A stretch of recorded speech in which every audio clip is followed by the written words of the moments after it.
Do you rely on your own strength? Or do you invite Jesus into your struggles? A blessed Saturday, brothers and sisters. This is our reflection question for today. Holy Spirit, make my heart open to the Word of God. Make my heart open to goodness. Make my heart open to the beauty of God every day. Amen.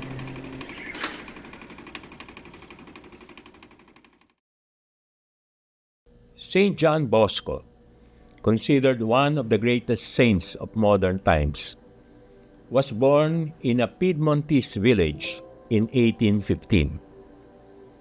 After losing his father, a humble peasant farmer, at the age of 2, he was brought up by his saintly tertiary mother, Margaret. It was no doubt due to her example and influence that John also joined the Third Order of St. Francis. Don Bosco was a man of bold courage. He was the instrument that God used to found a religious family, dedicated not only to helping and educating the young and the disadvantaged, but also to journeying with them towards heaven. Don Bosco recounts a dream he had. When I was about 9 years old, I had a dream that left a profound impression on me for the rest of my life. I dreamed that I was near my home in a very large playing field where a crowd of children were having fun. Some were laughing, others were playing, and quite a few were cursing. I was so shocked at their language that I jumped into their midst, swinging wildly and shouting at them to stop. At that moment, a man appeared and said, "You will have to win these friends of yours, not with blows, but with gentleness and kindness." A lady of majestic appearance came upon the scene and said to me, "This is your field. This is where you must work." Jean finally became a priest and met Bartholomew Garelli, a local homeless boy, on December 8, 1841. Don Bosco ended up offering Garelli and his friends food, games, and catechism lessons. Don Bosco's work with the young grew, and young men began to gather around him, eventually becoming Don Bosco's followers, who would later be known as the Salesian Priests and Brothers.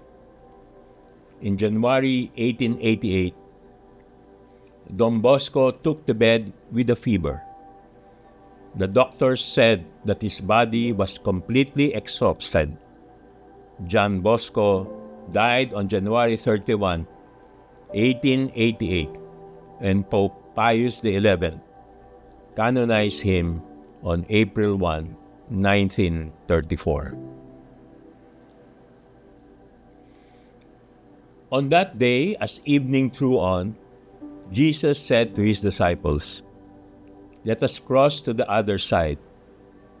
Leaving the crowd, they took Jesus with them in the boat, just as he was, and other boats were with him.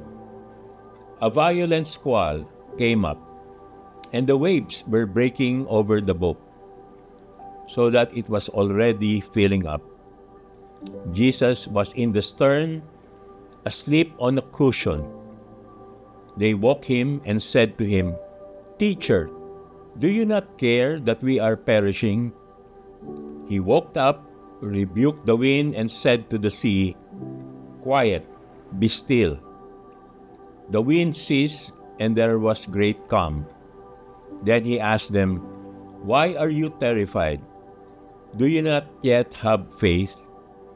They were filled with great awe and said to one another, "Who then is this, whom even wind and sea obey?"